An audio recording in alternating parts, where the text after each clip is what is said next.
That can't be there. Hold on. Can't be here. Yeah, I gotta make sure this shit is recording, you see. Because sometimes the motherfucker turns off on me. So let's see. Yeah, that's fine. Alright, so welcome back. This is part 2 of the Tariffs Explained part.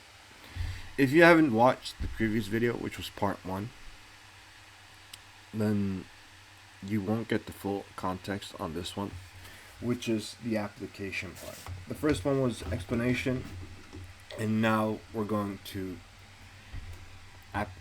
application. Yeah. So we're going to start off with some extrapolations here. That's what we're going to do. And I'm going to explain further some things. And this is all going to tie into candle reading. This part is shorter than the first part, but it is also somewhat more intricate and can be harder to understand. Like I mentioned previously and many times in other videos, I'm from Norway, so I'll be using Norway as an example, like I usually do. So here I made a little infographic on how tariffs work, how they lower growth. In this infographic I made here, it's just AI generated. The annual GDP growth, this is the real GDP growth, so that just means that inflation is subtracted. It's just 1.7% over a 10-year average. It should be 25. I don't know why it generated it to 24, but it should be 25. It's a 10-year average. Maybe it means till December 31st of 24. I don't know. I don't care. Regardless, that is very low growth. That's just a side tangent, but that's the thing we're seeing all over Western Europe. And what would it have been if there were no zero? This is again just used as an example. Okay, this is just a hypothetical example. I'm not saying this is something we should do or something I'm advocating for. This is just a hypothetical example, because in practice it would be impossible as well.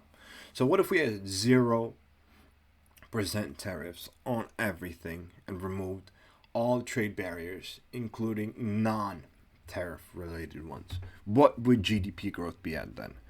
So the estimate I could find, and it's hard to use AI with this because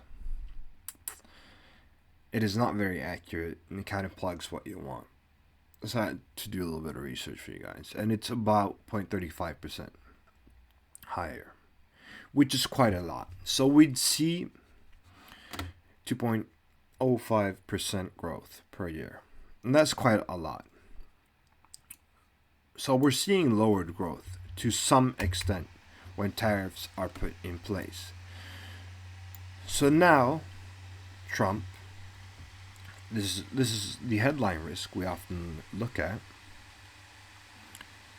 So this is just some Bloomberg LARPing over here, but they made an agreement. They came to some agreement on tariffs.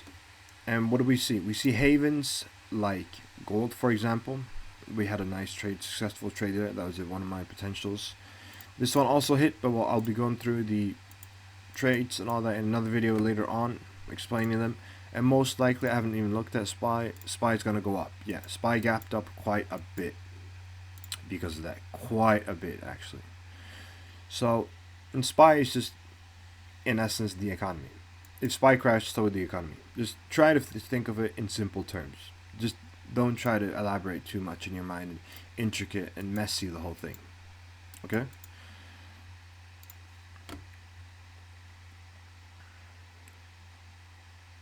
And I made some little notes down here, is that having higher input costs, which is just the cost of bringing things in,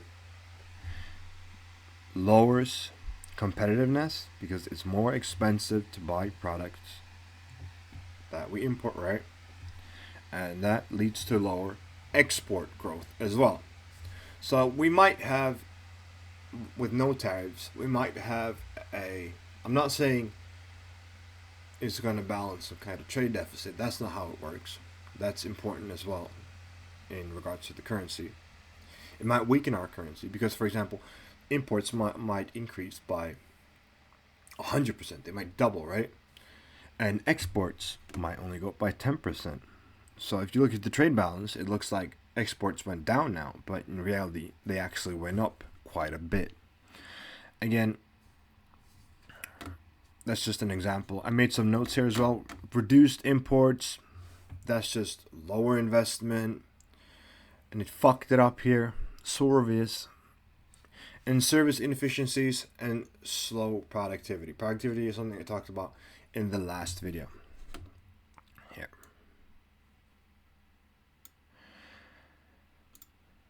Let me remove this recessionary element. What I meant by that, to be more precise, is lower growth is more recessionary, just by definition.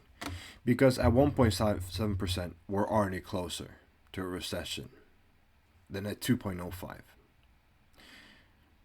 Just by pure definition. And haven here, we can have haven accelerations. What I mean by that is growth can still grow. No, I mean gold can still grow, right? And growth can continue despite having tariffs on.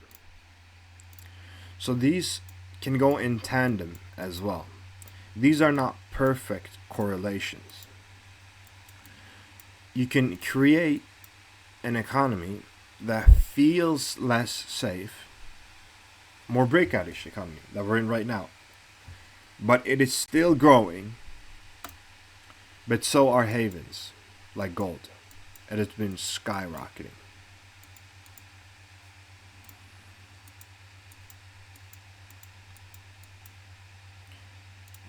So let's get to the next part now, the actual trade part. Finishing up from last video. Going in to the headline risk. We always start our videos looking at headline risk, right? If there's anything, I do a little quick overview. Is there anything here that's scary, the market isn't saturated for? No, not really. Gold going down a little bit, that would be something. Truce. Rhodes, haven, demand. Okay, yeah. So that's the trade truce I talked about. They're done LARPing here. Thank you for finishing LARPing. So it erodes the demand for the gold haven here, is what it's explaining.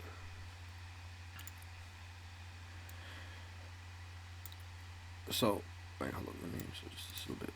I don't want this to blow up to the side, just disappear. Let me see if I can have them both out once. Yeah. So what we'll see, and this is all pertaining to tariffs, because that's the big thing at the moment, due to Trump. Simply due to Trump and other countries responding, but they're responding because of Trump. Is very rigid and unnatural candle strength, like we're seeing here, we're seeing in these breakout trades, not this one. Here it's gapping on the 1 day. Things shouldn't be gapping. Another gap. Things usually don't gap on currency exchanges. Gapped again. And we're seeing these strong movers. Let me find a really strong one to show you. Yeah, we have more gapping, strong movements here, and a rigid general here, obviously. How can I not look at that? Like, there's a headline risk there. So rigid candle strength, it's a sign of it. And I want you to use this in your understanding. Because, let me elaborate. Rigid candle strength blows through a lot of volume. I don't want you to trade on news. We don't do that. We just look at current potential headline risks. But when there is an explosion in either direction, a lot of volume is blown out. And when you're looking back at a pair, looking at candles, like me looking over here, I'm trading gold, right?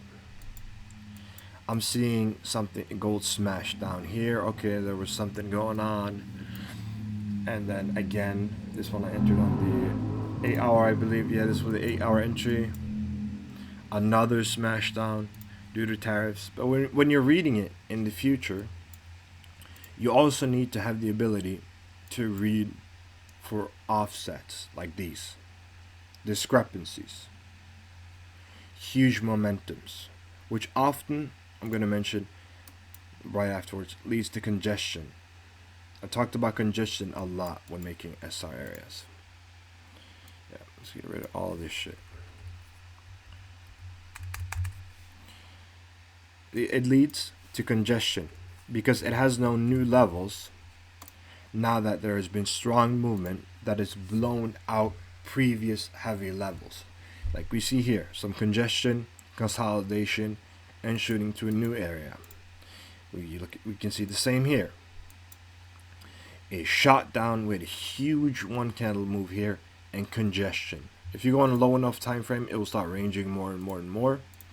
But because we're trading on the 1 day, this is just pure congestion for us. Mind you, I'm explaining this in a manner that's efficient for higher time frame traders, swing traders like us, on the 1 day, sometimes the 12 hour. Other examples as well. Bam, smash down, congestion, right?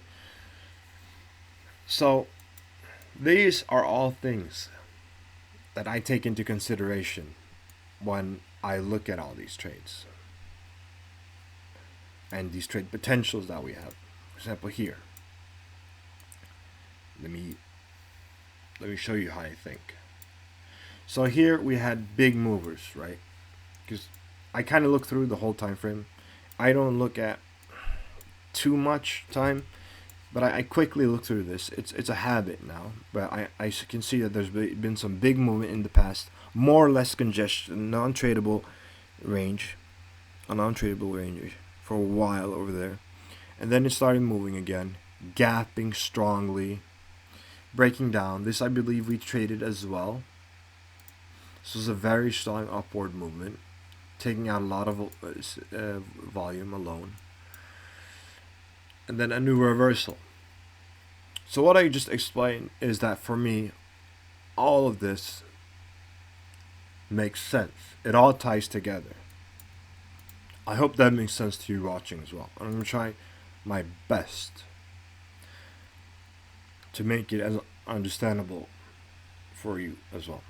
So reversal potential to the equilibrium. Yes, that is something I'll explain. It's very simple actually. When you have huge movements like these, huge, you're going into areas where there usually isn't, gapping and fucking shit, blowing through every fucking like years of fucking, not years actually, not that fun. It's been moving a lot. Good pair, but good ranging pair. But what I mean is, you're blowing through all these previous areas, right? Taking out this volume, just blowing it through, blowing through it. What you want to, what you're going to see is that the pair wants to get back to some sort of equilibrium pretty fast. It essentially, when people talk about a correction in SPY, it's the currency trade pair equivalent of a correction. So that's sort of what I'm expecting. And we did have the correction here, right? And the correction here said we're going to keep going up. So that's how I'm reading all of this. Back to equilibrium. Equilibrium was found over here again. We saw double tap. Yes, we did. And new volumes have been placed higher because the range has been going up. Everyone is still trading the pair, especially a large ass pair like this. And this is the new range we have now. These are the new ranges. This is the new equilibrium. So I see this as a valid, pretty strong point as well. In here, we'll see what happens. Here's potential for a reversal or a continuation as well, because it sets the tone for the market.